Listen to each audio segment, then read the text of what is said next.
Once again, we welcome you to Moving Forward with Young Voices. And we're very happy to welcome a new contributor this week. I'd like to say hello to Madison Yablonski. And Madison, first of all, welcome to the show. Good to meet you. Yeah, thanks for having me, Brian. So take a moment here and tell our audience a little bit about who you are and what you do. Of course. I am a policy associate at the Property and Environment Research Center. We are a conservation think tank based in Bozeman, Montana. We do applied research, policy, and applied work in all things land, water, and wildlife. The cool part about us is that we actually look about how to do this through market forces. And so we're looking at economic incentives and collaboration and how to ultimately meet our goal of conservation. As you can imagine, being based in Bozeman, Montana is pretty convenient for all things that we have to deal with. We're kind of in the hotbed of all of these issues. Well, and living in the Intermountain West, I spent a lot of years living in Utah where the national parks are everywhere. And you know, I'm looking at your article here about how international visitors can help cure America's natural wonders. I want to first attest, when you have access to these parks, it's easy to be kind of nonchalant. We can always go check it out. But maybe you don't appreciate just what a unique and rare opportunity it is to have them in the first place. Talk to me about what is happening with the national park system that shows that it's showing a little bit of wear and tear, despite how much people tend to love it.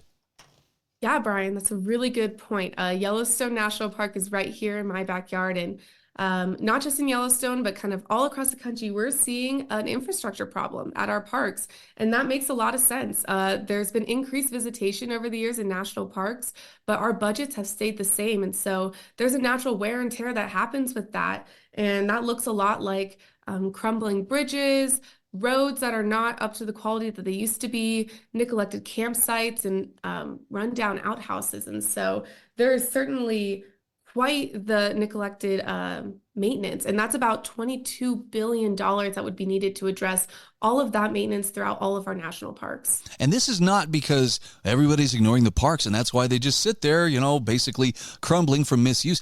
Actually, it sounds like visitors are, the numbers of visitors are ever increasing.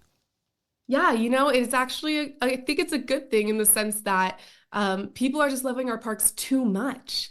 And so we want to make sure that we're taking care of them for the long run. And it's definitely not through a lack of care or respect for our natural wonders. So how can those international visitors help us care for America's natural wonders? Yeah, I think to address that, we first need to kind of go through how parks are currently funded. So about every American pays $10 through your income taxes to support the national parks. And that goes up to Congress and then is delegated out through appropriations. And then on top of that, if you were to visit a national park, you would be paying a revenue fee. So that looks about to be a flat fee for your vehicle. And for every national park, that fee looks a little bit different in different amounts. And so the cool part about these revenue fees is that 80% of that fee stays in the park. So that means when you're there and you're pulling up and you're paying that fee, that money just stays in the park, and the park gets to directly decide how they want to spend that money as opposed to having to send it back up through a bureaucratic process back in DC. And so by implementing even just a small $25 surcharge to international visitors, we would be raising $330 million to deal with kind of this infrastructure problem without placing a bigger burden on taxpayers. Wow. Okay, I'm definitely interested in hearing more about that. I don't want to sock it to the tourists. You've probably been around tourist towns, and I have too. And, you know, it seems, oh boy, here comes tourist season. Prices are going to go ever higher. But it's really necessary for people to understand this is not something that is being suggested out of, you know, greediness. Isn't this kind of the norm for these kinds of natural attractions around the world? Absolutely, Brian. Yes, we see this in quite a few parks all around the world. In the Galapagos, for example, if we were to travel, we'd be paying a fee of about $100, whereas locals there pay about $6. It's also not uncommon within the states. If I'm buying a hunting tag or fishing license in my own home state of Montana, I'm actually paying less than somebody who is visiting from out of state. So we definitely see precedents for this, and it is not done out of ill will. I also think it's important to mention that these folks who are traveling across the world to come visit our natural beauties, they're paying for flights, they're paying for hotels. It's quite quite a big track. And the park fees account for only 1% of their total trip costs. So we really don't think that this will discourage people who want to travel here to see our parks from taking that trip. It is not a make or break scenario. Now, talk to me about what responsibility, if any, do the people who live in and around the areas where these parks are located have? I mean, they seem to have kind of a vested interest in that. Look, we live here, but is it fair to ask them to participate? In fact, I guess what I'm asking, are there ways that volunteers could meet some of those needs, or does it have to go through various layers of bureaucracy, in order to be approved? Yeah, I think this route through revenue fees is actually incredible because it allows for local decision making. So volunteers who are in the park, folks who work in the park superintendent, it gives them more tools and resources to address the problems that they're seeing day to day. And I certainly think it removes a certain level of bureaucracy from our typical park funding structure that we see. Okay. So I'm curious, is there any pushback from those within the federal government? You mentioned, for instance, PERC, where you work, looks to solve problems through market forces. Do people who are in oversight positions, like National Park Service and so forth, do they get territorial about the idea of the market having more of a role than simply, the folks in Washington, D.C.? Yeah, this is really interesting. So at the federal level, we do see some debate over how much money to give our national parks, how we should split that up. And there are fair points on both sides for that. But I think from what we've seen about the reception to implementing a surcharge is that folks on both sides can kind of recognize that this is a great idea in supplement to the overarching discussion on how much we should be giving our national parks. This is a great solution that doesn't isn't at odds with their traditional process. And so surprisingly, the reaction has been really positive on all sides, very bipartisan. Well, that's good to hear, because sometimes national parks they can become kind of a tug of war. I think about the Grand Staircase Escalante Monument in southern Utah. And maybe it was just the way that the monument was created, but that was there was a point of friction, between locals and the federal government. I like to hear of examples where those differences can be worked out, or at least where it can be acknowledged. Look, we have responsibility, those in Washington, D.C., for administering this, but we want to make sure that those of you who live closest to it have a say, because you're the one who gets to live with the consequences. Yeah, absolutely. And anyone who lives near a national park, or any representative that has a national park in their district, will know that we want to address this in multiple avenues. Any way we can attack this issue, this infrastructure, I think folks are open to the idea. And at the end of the day, if people are going to take their families across the country to visit a national park, or visitors are flying in from around the world, we want their trip to be remembered by our sprawling vistas and our scenic wildlife, as opposed to crumbling roads and just bad infrastructure. Now, something you mentioned in your article is you mentioned that the interesting thing here is that no two national parks are exactly the same. So therefore, the challenges they face aren't exactly the same either. Yeah, absolutely. It's a great point. And this is why the revenue fee system is a really tailored solution. And that means that Yellowstone, who gets a lot of tourists from Asia, might approach this different than another national park. And the beauty of the nuance here is that it's up to each national park to decide whether they want to implement an additional fee. So some may decide that an additional surcharge for foreign visitors is worth it based on how many international visitors they get, while other smaller, more local national parks may decide that it's not actually that helpful for them. And so the idea is to not implement just a stagnant, large fee on all national parks, but really give them the power to decide what is most helpful for them. What a concept. In other words, no one-size-fits-all approach, but actually tailor it to each one of them. So I've got to ask, you mentioned you're in Bozeman, Montana. Yellowstone is close by. Are there other national parks there in Montana that are also a big draw for international visitors? Absolutely. We have Glacier National Park, which is just a couple hours to the north, and that's really infamous for the Going to the Sun Road, which, if you haven't heard about it, I would highly recommend you go if you get the opportunity to visit. And even there, the Going to the Sun Road is infamous, but if something were to go wrong, if there were to be massive potholes, it would cause some massive backlog in their visitor numbers and how much that park is able to hold in capacity. And then I have Yellowstone National Park just down the street from me, and we have wonderful infrastructures there at Mammoth Hot Springs. But if those boardwalks deteriorate, then your trip is not going to be the experience that you signed up for. Oh boy, I will second that because Yellowstone is a favorite of mine as well.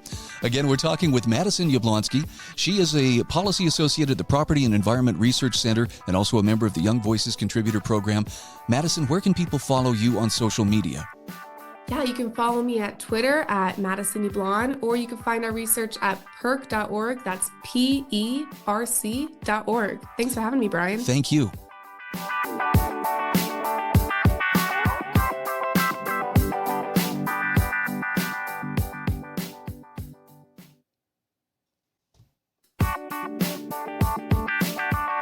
Welcome back. This is our second segment of Moving Forward with Young Voices today. Happy to welcome Daniel Dorman, who is joining us as a Young Voices contributor. And Daniel, for those meeting you for the first time, take a moment to tell us a little bit about yourself. Yeah, thanks so much, Brian, and thanks so much for having me here. I'm Daniel Dorman. I'm a Canadian political commentator to some degree. I work for a think tank called the Macdonald-Laurier Institute that's based out of Ottawa, based out of Canada's capital. I'm the communications director there. And the Macdonald-Laurier Institute really focuses on the intelligent use of federal power in Canada. So any issue that could come up before the Houses of Parliament in Canada is something that we'd be able to and wanting to comment on. And that, of course, includes justice policy and health policy, which is the topic of the article I published with the National Review recently. So, yeah. I have to admit, I laugh sometimes when I see some of the, euthanasia, healthcare, memes about Canada. Well, I have the stuff, sorry, the best I can do is, euthanasia. And I get it. It's exaggerated, but it's parody to make a point. But talk to me about the policy of suicide or assisted suicide in California. It seems like somewhere in the last couple of years we've turned a corner, and I'd love to know more about that. Yeah, absolutely. I mean, it was made legal in Canada through a 2015 Supreme Court decision. And I think it really is in Canada something quite different than it's developed anywhere else in the world, even anywhere, but particularly any jurisdiction in the U.S. Something that I heard recently from a fellow at the Macdonald-Laurier Institute named Sean Watley. He's a health policy expert, and he was comparing Canada and California. California, of course, legalized euthanasia at approximately the same time as Canada and has a similar population, where Canada has now killed nearly 50 times as many people in the same number of years. So it is quite shocking, and it's sort of there were those at the time in 2015, 2016 that said it's not going to be a slippery slope. This is going to be measured. It's going to be sort of within reason. And I think more and more people are increasingly seeing that isn't the case, and safeguards are being removed, and it's just becoming a bigger and bigger issue. Yeah. Daniel, one of the points you make in your National Review article is that euthanasia came to Canada dressed up in euphemisms and deceit. I'd love for you to expound on that. Yeah, I mean, I think we're even right now we're using the term euthanasia, but that would be unique in the Canadian political dialogue at this point. The term to use and the term in law is MAID, or medical assistance in dying. And before it was medical assistance in dying, it was a physician-assisted suicide, and before it was that, it was euthanasia. And but all of that is really euphemism. It's something that is not accurate, and not an accurate picture of the legal shifts that went on. And what I say in the article is that it really is more or less the increasing exemption of culpable homicide for medical practitioners, which is, it's not an easy subject to broach. It's hard. You don't want to ever accuse people of homicide, especially people that are well-meaning and believe maybe that they're acting compassionately. But the reality is, if you're going to talk about criminal code amendments, talk about criminal code amendments. Use the real language, and don't hide behind the euphemism. It doesn't serve anyone. Yeah. So how does that go over with the populace in Canada? I mean, on the one hand, I get it when people talk about, death with dignity, or at least I'm going to go out on my own terms. I'm not going to, I'm not going to have it mandated. I'm hooked up to machines and artificially kept alive and that kind of thing. That I understand, but it seems like there's a line that has been crossed here to where I don't know if advocacy is the right word, but it seems like the state is moving closer toward advocacy than not. Yeah, you're absolutely right. And there's of course different laws that have come into place in Canada since 2015, particularly in 2018, 2019, where some of those safeguards were removed. Most significantly, the sort of safeguard where previously to be eligible for euthanasia, you had to be the end of life had to be reasonably foreseeable. In other words, you had to have a terminal illness of some kind. I mean, removing that in itself, you're not talking about going out on your own terms when you're sick. You're talking about going out on terms, full stop. And I mean, I do think too, where there may be some towards the with a libertarian bent, with the sort of a maximal view of individual liberty that would support MAID in some form, but even those folks are becoming increasingly concerned. I mean, you talk about the most recent debate around whether individuals whose sole underlying condition is mental illness, you talk about whether they should be eligible. A depressed young person, going to the hospital and not receiving support and encouragement to live life, and encouragement to find meaning, encouragement to seek meaning through suffering, all of those things which are a part of human dignity and a part of a full life, but receive another option, receive suicide as an option, right? It's quite terrifying. So I think even those with that libertarian bent are really becoming increasingly concerned, which is why, thankfully, the inclusion for those whose sole underlying condition is mental illness has been pushed back to 2027, and I think hopefully, possibly with a change of government in Canada, or even just with the current government making a better decision, a decision more in line with public opinion, that will be permanently ruled out in Canada. You mentioned in your article that there was, this bill back in October that would have taken remove the eligibility from those suffering a mental illness, from being able to participate in that MAID program. Talk to me about suicide prevention. It sounds like that was kind of pushed away by those who opposed this particular bill. And I'm curious, you say Canadians recognize suicide isn't the answer, but the government apparently does not. How can we explain that gap? It is. I mean, it's one of those things that you just can't necessarily explain. There is a something of a cognitive dissonance occurring with some folks in government. That's the only explanation I can give. Canada, in the past few years has implemented a sort of suicide hotline, a national hotline for suicide prevention, for mental health support, and at the same time is advocating moving forward these laws. It just there's no explanation for that. Either human life is valuable and we recognize that as society, or we don't. Frankly, it's quite a challenge. I hope that some of that dissonance maybe could be realized by those in government or other Canadians that have been maybe passive watching some of these changes come to Canada, come to law. Something that you mentioned too in the article, I thought this was really intriguing. Most people have heard phrases like, the right to life and liberty and so forth, but the right to die. Apparently in 2015, that's when a Canadian court found that, you have the right to die too, or at least to have a say in how you die. Talk to me a little bit about that decision and how this opened the floodgates. Yeah, it really was a landmark decision, and it came out of Section 7 of the Canadian Charter of Rights and Freedoms, which is part of our Constitution, the comparable to the Bill of Rights. And Section 7, which guarantees Canadians the right to life, liberty, and actually security of the person. In my article title there, it somewhat facetiously says the right to life, liberty, and suicide, but the Section 7 is actually the right to life, liberty, and security of the person.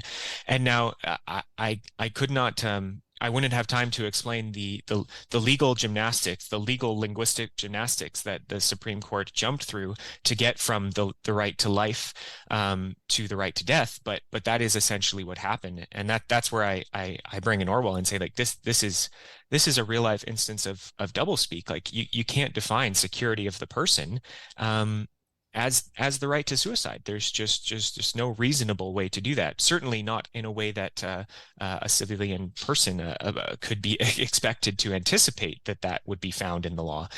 So it's a rule of law issue, and it's quite frightening that the court found that. I especially loved the quote used from Plato about how stable laws require a stable vocabulary. That's very well put.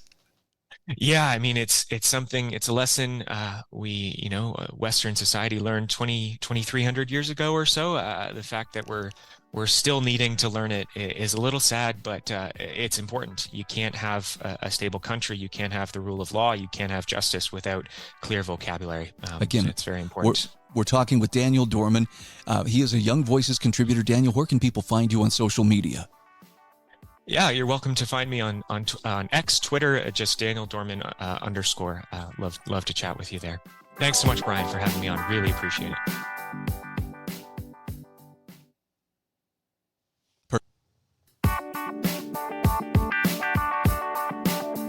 Welcome back to Moving Forward with Young Voices. Hey, we're happy to welcome a new contributor to the program. Her name is Noelle Fitchett.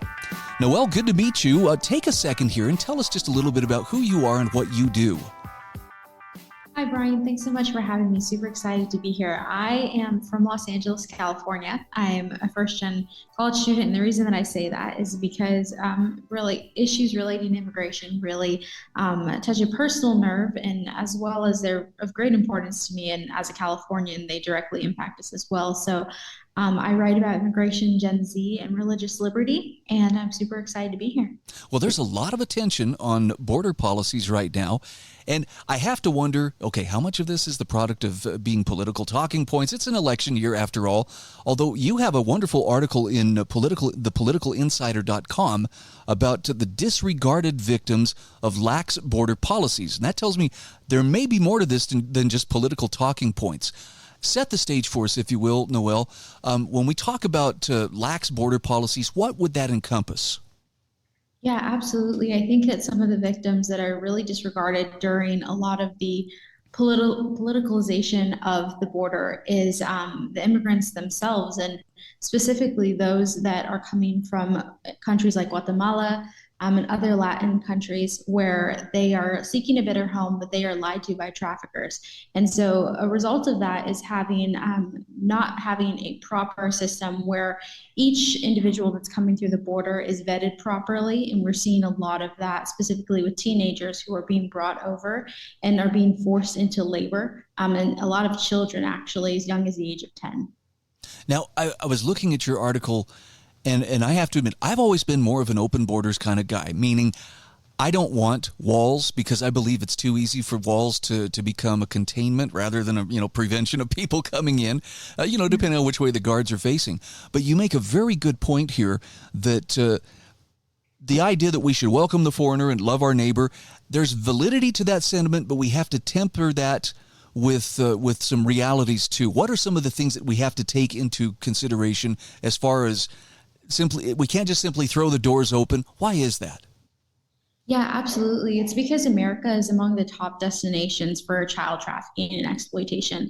As many as 17,000 undocumented immigrants every year, many of whom are children, are coming to the United States. And when we don't vet properly people who come in, they enter with people who are smugglers, with people who are traffickers, people who are pretending to be their parents.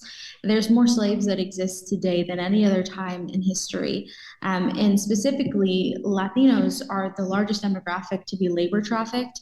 And in terms of domestic work, 92% of the victims are foreign nationals. And so we're seeing a lot of this directly impact immigrants. So we don't have to have a border wall to have a protected border. We need to have a proper vetting system. And we're not seeing that currently at our border. So can I ask, what's the holdup for that? It seems like someone at some level's got to recognize this. Is it the bureaucracy in Washington, D.C. that's to blame? Is it at the state level? Where does that hesitation come from? Yeah, I think it's both. It's the bureaucracy in Washington, D.C., and also at the state level. Largely, it's very politicized issue. But I mean, just last year, the United States Department of Health and Human Services lost over 85,000 migrant children. Wow. And Yeah, and a lot of people are not talking about it. What we're seeing is that, a lot of people are completely disregarding the fact that when our borders are overwhelmed, DHS is not able to properly vet people through the system. And so because of that, they let people through, or in this case, 85,000 children are missing. Goodness. And I have to ask, is there a priority being given to those missing children on the part of the U.S. government, or do they have too many other things that they're busy attending to?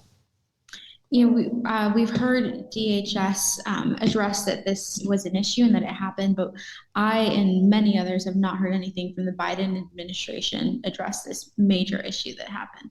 And it seems like even our media corps doesn't seem to say a lot about this. I mean, they'll cover, oh, look, Texas and the U.S. government are at odds here, or razor wire there, or, people trying to prevent people crossing in Arizona. But we rarely hear about the children, and that's a little chilling. It is. And I think, a lot of people have their own agenda. And I think that, it would serve conservatives well, who tend to talk about the border a lot, to address the cases of missing children and to address the victims of these lax border policies. Because at the end of the day, I think all Americans, for example, largely most Americans, over 70%, say that immigration is a good thing. However, we do need to address the border. And I think that both sides of the aisle would do well to talk about the victims involving. And I think that's how we can reach solutions. What happens to many of these children who come across unaccompanied? I know I've heard of this for years, that, those who are charged with enforcing, border control find children who come across by themselves. Where do they end up? Let's say they get successfully across, they're not picked up, by the border guards. What happens to them typically? Yeah, it's really tragic what happens. So again, as young as 10 years old, many of these, specifically teenage boys, are told by whether it be a coyote or whether it be a trafficker or smuggler that they will guarantee them freedom. And so all they need to do is travel with them, and then they need to work off their debt. So they have to pay their smuggler back. And they also, what they don't know is that the smugglers end up trapping them. So these migrant children often work over 12 hours a day. They're yanked into industrial machinery. They're even fall into their deaths from rooftops. Many other horrific things have happened to these children. And what the smugglers do is they tell them, well, now you need to pay for your rent, which are horrible living conditions. You need to pay for your food, which is maybe one taco, one small meal. And so these kids are trapped into a perpetual cycle of being forced into labor. And many of their families back home never see the funds because they leave to send their money back to their families. And their families never see that money. If they suggest that they want to leave or that they'll report to the authorities, these smugglers will threaten to hurt their families. And so they're trapped in this vicious cycle. Noelle, you point this out early on in your article, but this sounds very much like just another form of slavery. Yes, it is. It is another form of slavery. And again, more people statistically are human trafficked and forced into labor more than any other time in history. And that's extremely staggering. Of the 50 million people living in modern slavery, an estimated 28 million live under forced labor. And so, a lot of people think that we did away with slavery, but the sad reality is that it's still happening right under our noses in our backyards. So what are the smart moves on the part of Congress to have robust border policies? And does that mean, do we have to build a wall? Does it require razor wire, or can it be done just through better common sense policies? I really do think that it involves more common sense policies. Recently, we saw that Congress tried to pass a bipartisan bill, but however, it included a lot of funding for things that had nothing to do with the border. It was a $20 billion for improvements on the U.S. border security. However, there was an additional $91 billion in foreign aid funds, which roughly came out to only 17% going to the border. So Congress really needs to prioritize a bill policy that will specifically address the border, not saying that they have a border bill and then they pack it with a lot of other things and hardly any of that funding goes to the issue at hand. Wow. I mean, I hear people talk from time to time about how, boy, we sure send a lot of money out around the world. It sounds like, and it sounds like you're making the case, you can correct me if I'm wrong here, that maybe some of that money would be better spent addressing our own issues at the border and securing the border before, we try to help Ukraine, for instance, secure its border. Yeah, absolutely. And that's the thing. How can we as Americans expect to help other countries when we can't even help ourselves?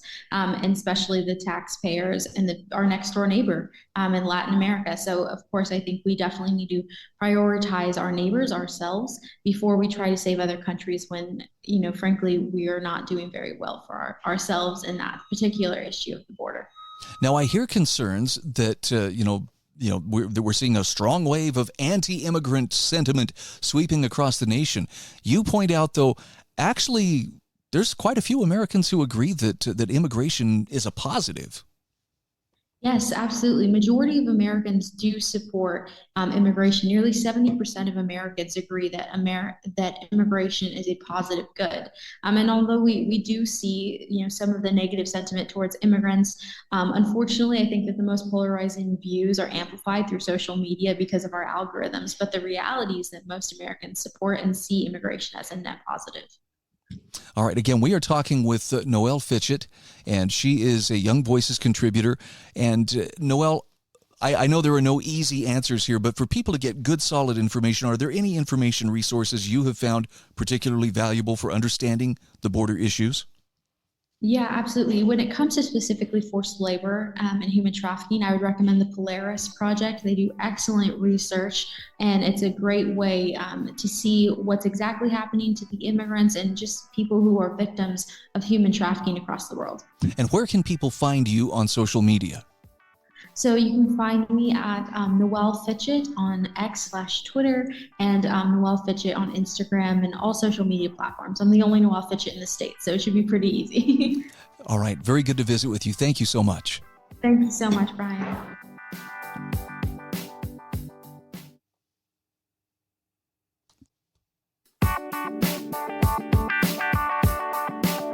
Once again, welcome back to Moving Forward with Young Voices. This is our fourth and final segment today, and we are happy to welcome David Mendoza. David is a Young Voices contributor, and David, if you could take just a moment, tell us a little bit about who you are and what you do. Yeah, so I'm originally from the Bay Area, San Francisco Bay Area. I've grown up in California my whole life, went to college in Los Angeles, grad school in San Diego, and currently I've just relocated with my family to the Sacramento area where I'm currently teaching humanities at a classical school out in this area. Well, I'm looking at an article that you've written that I think this is really a great topic. I hear people rail about vaping as why, it's even worse than cigarettes. And you and I are going to discuss your article, whether anti-vaping activists like it or not, vaping helps smokers quit. And this is actually something backed up by research from the New England Journal of Medicine. Tell me a little bit about what their study revealed. Yeah, so the study revealed that there was two groups of people basically that they did research on. The study was conducted in Switzerland. One group essentially was given e-cigarettes to help them stop smoking over a 6-month period, and the other group, control group, was given simply just regular counseling in order to help them quit.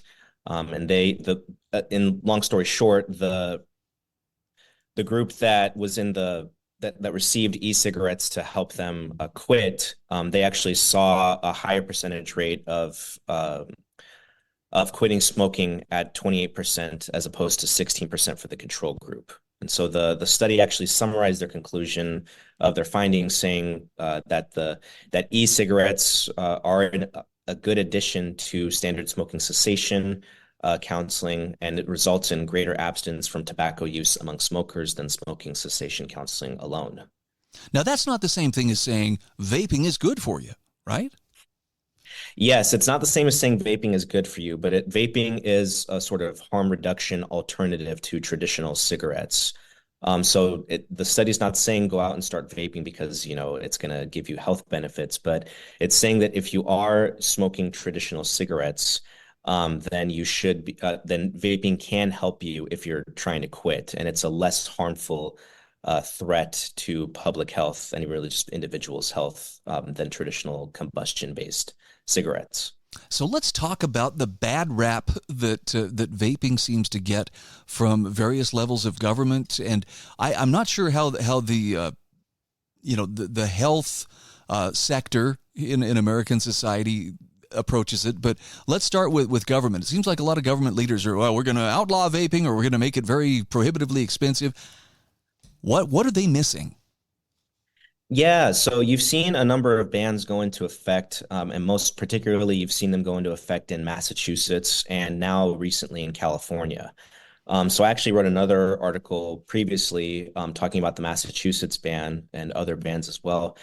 What There's sort of a hysteria that goes along with banning flavored tobacco. People are calling this a new era of tobacco prohibition. And you have actually some lawmakers and public officials sort of saying that tobacco is a bigger, or flavored tobacco, sorry, is a bigger threat than combustion cigarettes. You have even people like J. Taylor Hayes, the director of the Mayo Clinic Nicotine Dependence Center, who actually said that vaping is a gateway to regular smoking. And so the concern by a lot of these lawmakers is that vaping is more dangerous to teens in particular, because the flavors themselves are more addictive than regular tobacco flavors. And they're concerned that if you ban, or they're concerned that if you have these products on the market, then teens are going to get addicted to them at bigger rates than adults are. So they just want to ban them altogether. That was sort of actually the logic of the California policy that just went into effect, where actually Attorney General Ron Bonta of California, as well as Governor Gavin Newsom, saw this really as a victory against big tobacco, both of them claiming that big tobacco is trying to get kids hooked on hooked on their products by getting them hooked on flavored cigarettes. Now, I know this is anecdotal, but friends I have who have tried for many years to kick the tobacco smoking habit, I've talked to many of them who have said vaping was what gave them the necessary leverage to step away from tobacco and to start stopping smoking, if that makes any sense. Yeah, I mean, I have similar anecdotal evidence as well. I have friends that have also sort of kicked cigarette smoking from really just buying vapes or, smoking e-cigarettes. And unfortunately, those products aren't really going to be made available to them in California anymore. And other bans are attempted in other states, but so far, as far as I know, there's been 12 bans attempted in other 12 different states, and all of them have failed so far. And hopefully, I'm hoping that this study can be a wake-up call for those that would say that vaping is a gateway, when actually it can be an assistance to getting off of smoking. A fire escape, perhaps. Yes, I think that'd be appropriate. Yeah. No, I know that many of those politicians who would pass these policies are probably well-intended. Look, we're just trying to protect young people, but I just, anytime government force is substituted for the actual voluntary choice of an individual making an informed, decision, it seems like the consequences or the results never pan out like they're expected to. The only stuff that's genuine is the stuff that's freely chosen. Now, that's the libertarian in me talking, but I can't think of exceptions to that. Yeah, no, I think that is right. I mean, we saw in this country an era of prohibition that really didn't actually solve the problem of alcoholism, which was a very real problem in those days. But what it ended up doing was it created other problems. And so there's that famous line by Thomas Sowell: there's no solutions, there are no solutions, only trade-offs. And I think in this case, the trade-offs just simply don't outweigh what we currently have right now.